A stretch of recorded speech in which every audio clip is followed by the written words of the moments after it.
So here now let's look at the colonial policies. The British now, they have established their rule now. It's a British colony. It's a crown colony whereby a British representative, a Queen's representative, is sent and representing the British government there. So what were the policies that were put in place there? So the policies, number one, let's look on politics. So the British, they adopted the policy of indirect rule. They adopted the policy of indirect rule in politics. Now, what does that mean? The indirect rule involved the use of local or traditional leaders in local matters. This is just exactly, it should remind you of how the British, the policies of the British in Central Africa. When we talked of Nyasaland or Northern Rhodesia, they were also using the indirect rule, whereby they were just using the local chief, the local authorities in issues or local issues. So the British, they used the indirect rule in order to cut down the cost of administration. This is the same reason that also applies to Nyasaland. We looked at that one to say when the British, they were administering Nyasaland, they were using the indirect rule. The reason was that they wanted to cut the cost, because in Nyasaland they were not benefiting much from here as compared maybe to Southern Rhodesia and Northern Rhodesia. So they could not pump in their money to cater for the administration of their colony. So they also wanted to avoid conflict with the Indian customs and values. Remember the Sepoy mutiny. That one, it was against the customs and values of the Indians. So using the indirect rule, on the other hand, apart from cutting the cost, they also wanted to not to be in conflict with the values of the Indians. Another policy was on education. So on education, elementary education was offered in local languages. That is to say, when you talk of maybe nursery or class 1, standard 2, they were in local languages. So in 1836, English was introduced in tertiary education. Tertiary education, that is now when they go to colleges. But in primary, it was local. They were using local language. So the British, they were committed to imposing their culture and customs on Indians. So that's what they were committed to do. In as far as education was concerned, they wanted to impose the culture of the British. So most of the things that they were learning, they were the British or the things from Britain. And again on trade, another policy on trade. The British East India Company bought cheap raw materials.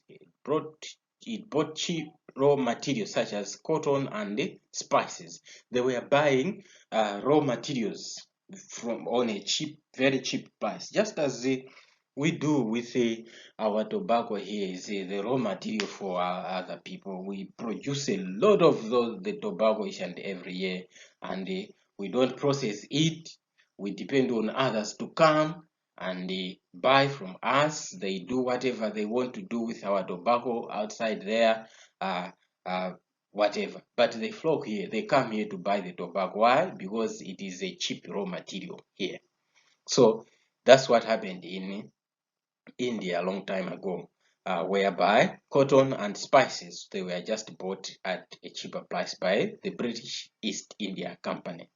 So in return, they sold the expensive manufactured goods to the Indians. So what was happening also was that after buying the cotton at a cheaper price, they were bringing in bicycles, radios from assembled in Britain. They were shipped to India. There then, they were sold to the Indians at a higher price. So it was like the Indians were always at the losing side, just exactly just as it is done here. You spend the whole year farming tobacco. They buy your tobacco at a cheaper price, and at the same time, the money, the few money that you have made from there, most of the things that you are going to buy, they are also coming from outside, and they are not cheap. You find that someone spent the whole year farming that tobacco. He produces maybe 100 bales or 50 bales. The thing that he buys, number one, is a what? A car manufactured in Malawi. No, we don't manufacture the cars here.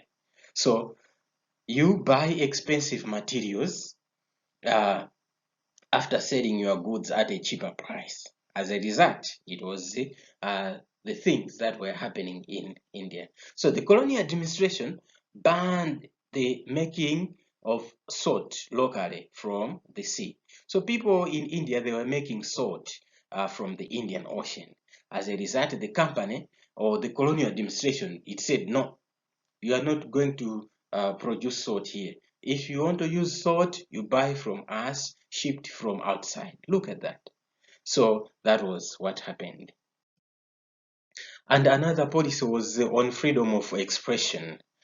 Remember, we are looking at the colonial policies, politics, education, on trade, and number 4, now we are looking on freedom of expression. So the British, they suppressed the freedom of expression. There was no freedom of expression.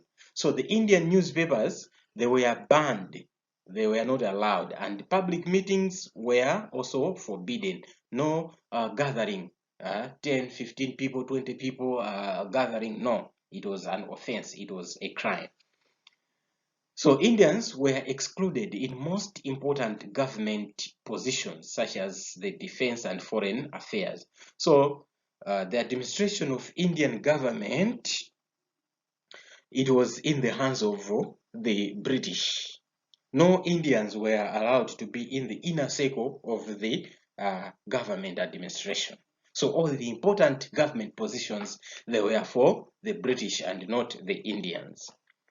So the British had control of the finances, defense, development of social warfare. So all these, they were under the control of the British, the finances, defense, and everything, the social warfare of the Indians. It was in the hands of the British. So having looked at the policies, it is now high time that we need to look at the factors now for the rise of nationalism in India. So having looked at all the policies, we have looked at the background, how it all started, and now after they managed to have that colonization of India, what were their policies, that is the British. So this time around, it is good that we look at the factors for the rise of nationalism, the rise for the self-government. What happened for the Indians now to stand up to say, no, enough is enough. We are not going, or we are not created to die in this poverty. We are not created to be ruled by our fellow human beings. So we are standing up for our independence. What were those factors? So number 1 was on Western education. Remember, education was one of the policies of the British. So what happened here? So the British created an education, created an educated Indian middle class, which questioned the colonial policies. So here you have to understand, to say the same education that was provided to the Indians, it created a certain class of people who were able to question what the government was doing. Just as it is happening today, when you see people demonstrating, when we see people arising against the government, you should just clap hands for yourself to say, ah, right, now it means now we are educated. We are able to spot where there is a black spot and where there is the problem in our leaders. So there then it is the influence of education, whereby without education, maybe we cannot stand up for our rights. Indians discovered that the real intent of the British in India was economic gains. Yeah, so they discovered that no, the presence of the British, it was mainly for the gains. They wanted to gain something to make the profits. Just as you can look around in this country, there are so many foreigners or people from other countries who are making their businesses, they have their companies, but when they come here, they come in the name of we are going to create opportunities or job opportunities. But does that happen? That's why we see some people, they are misused in their factories, they are abused there because they want to maximize the profits. So that's what the Indians discovered to say, oh, these people, they are here for gain. Indians discovered the rich history of ancient civilization, which helped the educated to feel proud and resent their new subordinate position. Through education, they also discovered to say, right, what is the history of India? Where have we come from? So they discovered that, they had their ancestors who had done great things. So they wanted to stand up for their ancestors. University education also exposed Indians to liberal studies, which encouraged them for nationalism. So they studied the revolution, the French Revolution, American Revolution, and they were able now to say, right, if there was that French Revolution, we can also stage that, the same revolution. So there was more political awareness with the presence of that education. Secondly, another factor that resulted or that made or led India to stand for nationalism was the British colonial policies. The British colonial policies.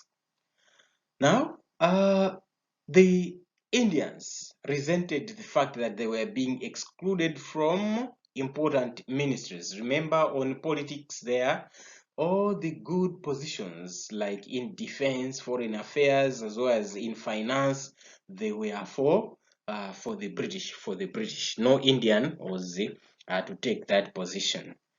So they also disliked segregation policy and taxation. So they did not like that taxation as well as the segregation. So they were the things that heated the Indians' hearts to say no. We are being sidelined in our own country. All the good position, they go to the whites as if we are not human beings. And at the same time, we are taxed a lot. We pay a lot of tax because there are so many people here. They pay a little. As a result, we pay a lot to the government. And the same government is not recognizing us. So the same thing again applied maybe when we are looking at nationalism, or maybe in the when the British occupied Southern Rhodesia, Northern Rhodesia, and the Nyasaland, we also handled the same things of taxation policies. They were the things that heated the people like Chirembwe, the rising of Chirembwe, to say, right, we pay a lot of tax. At the same time, our children are not allowed to go to school. They say, no, we should go and farm. So they did not like that.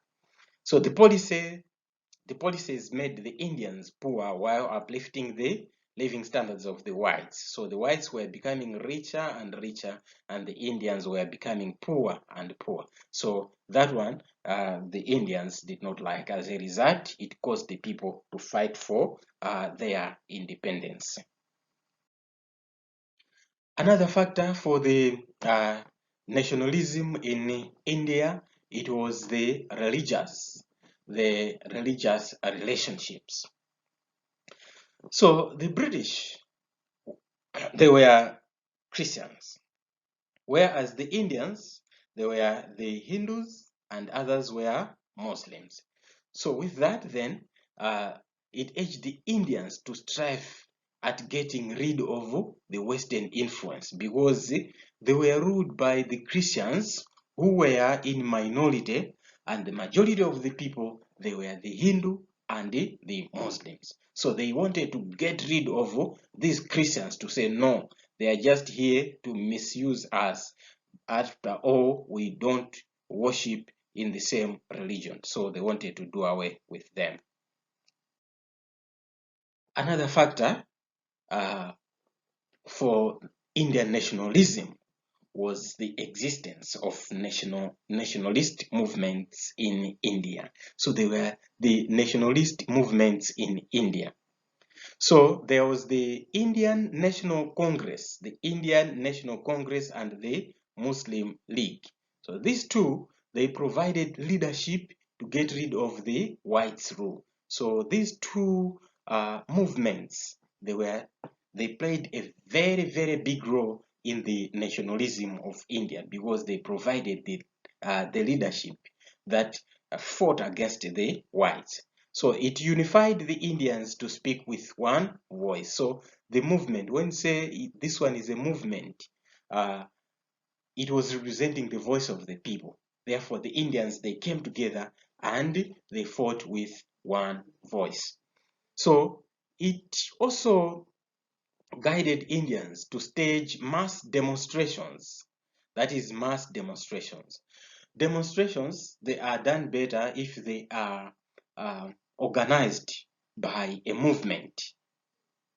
Just maybe as it was in Malawi in 2019. Remember, there was that HRDC, Human Rights Coalition.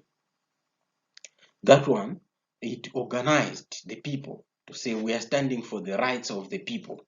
Therefore, because the rights of the people have been infringed, we are standing for Malawi. Hence, they organized those demonstrations nationwide, and they were successful. They were successful. They were moving almost each and every region of Malawi. As a result, they were able to voice out, to speak with one voice. So that's what happened again in India. Another factor for nationalism in India was the first the effects of the First World War. Effects of the First World War. So the British, they promised Indian self-government after the war. So that's what happened. The promises, be careful with the promises. What you promise, sometimes it will come back to you. So sometimes it will put you at the corner when you are not ready to fulfill that promise. So the British, they promised to say, all right, the Indians, fight with us, fight to our side against the Germans. And after we have defeated these Germans, we are going to give you a safe government. Then after the war, they were slow to introduce the reforms. So many Indians influenced by success of the many Indians, they were influenced by the success of that Russian Revolution. Remember the Russian Revolution, 1917? So they were influenced with that to say, if the Russians, they managed to do that revolution, we are going to do that. So the first determination policy was taking shape, and the colonial rule was becoming less popular. Remember, the determination policy, we have been moving with this determination policy ever since we started from topic 1 up to this time around. From the period of Woodrow Wilson, remember 1919 Versailles Treaty, he mentioned of that self-determination. See, the self-determination policy, it was really a thing that was advocated throughout the world history. So Indians, again, they were fighting for that self-determination to say, right, we need to stand on our own. We are able to do our things on our own. Another factor for the nationalism in India was the impact of the Second World War. So effects of the First World War, and again the impact of the Second World War was another factor. So the war weakened the British economically and militarily. So after 1945, the British developed the feeling that they could no longer sustain the colonies. Remember, we have just said that it was a British crown colony. What does that mean? A representative of the British government was sent direct from Britain to represent the British queen or king in India. So that one was called a viceroy. So those people were going there maybe with the British Army and many other people to support them. It meant that they were also paid by the British government. So supporting such things after the war, the British, they found it very, very difficult. It was very difficult. So the 1941 Atlantic Charter, remember also the Atlantic Charter, we talked about this one, forbade colonialism, hence encouraged natives to choose and form their government. So the Atlantic Charter, it forbade colonialism. Any form of colonialism should come to an end. They forbade that one. Go back to the Atlantic Charter, you'll find the same thing. We talked about it. Another factor for the rise of nationalism in India, it was none other than the pride in ancient civilization. Pride in ancient civilization. So the British interference with in religious customs inspired Indians to look back to the ancient civilization. So we have just mentioned that the British, they interfered with the religious customs of the Muslims as well as the Hindu, as such that did not please the natives. As a result, they looked back to the ancient civilization to say how were our forefathers living. So they clinged to that to say, right, it's better to live like our forefathers, like other than to be overlooked on our customs by these foreigners. So many Indians still admired days of the Mughal rule that established mostly Islamic rule, or the Islamic rule in India. That first rule, we talked about it. So they wished the British were driven out immediately. See, so they felt like, no, it's better to go back to the days of the Mughal than to be ruled by the British. So the pride in ancient civilization, it also drove the Indians to say it's better to live like our forefathers, than what is happening with our those who are leading us now.